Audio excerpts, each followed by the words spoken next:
Good morning students, welcome in our geography class. हम लोग कर रहे हैं हमारी फर्स्ट बुक भौतिक भूगोल के मूल सिद्धांत, और इसका हम लोग कर रहे हैं चैप्टर नंबर 3 पृथ्वी की आंतरिक संरचना।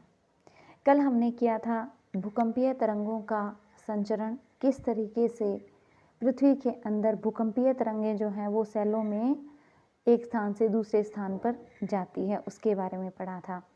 आज हम पढ़ेंगे भूकंप के प्रकार, किस किस प्रकार का भूकंप आता है। चलिए, सबसे पहला होता है सामान्य विवर्तनिक भूकंप। विवर्तनिक एक टॉपिक है हमारे पास अलग से, प्लेट टेक्टोनिक के नाम से, और उसके अकॉर्डिंग पृथ्वी जो है वो प्लेटों में बंटी हुई है, और जब प्लेटें एक स्थान से दूसरे स्थान पर जाती है, खिसकती है, तब भूकंप आता है। मुख्य जो रीजन बताया गया है वैज्ञानिकों के द्वारा भूकंप का वो यही है। तो सबसे पहला है सामान्यतः विवर्तनिक भूकंप ही अधिक आते हैं। ये भूकंप भ्रंश तल के किनारे चट्टानों के सरक जाने के कारण उत्पन्न होते हैं। उसके बाद एक विशिष्ट वर्ग के विवर्तनिक भूकंप को ही ज्वालामुखी जन्य भूकंप समझा जाता है। ये भूकंप अधिकांश सक्रिय ज्वालामुखी क्षेत्रों तक ही सीमित होते हैं। उसके बाद है खनन द्वारा उत्पन्न होने वाले भूकंप।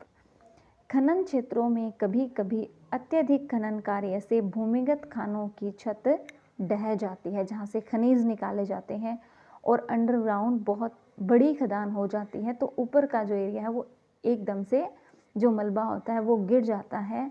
और क्योंकि वो एक बहुत बड़ा एरिया होता है, तो इतना सारा मलबा जब गिरता है तो आसपास का जो एरिया है उसमें कंपन महसूस होती है, तो उसको हम कहते हैं खनन प्रक्रिया द्वारा जनित भूकंप, जिससे हल्के झटके महसूस किए जाते हैं। इन्हें नियात भूकंप कहा जाता है। नियात मीन्स ढह जाना किसी चीज़ का।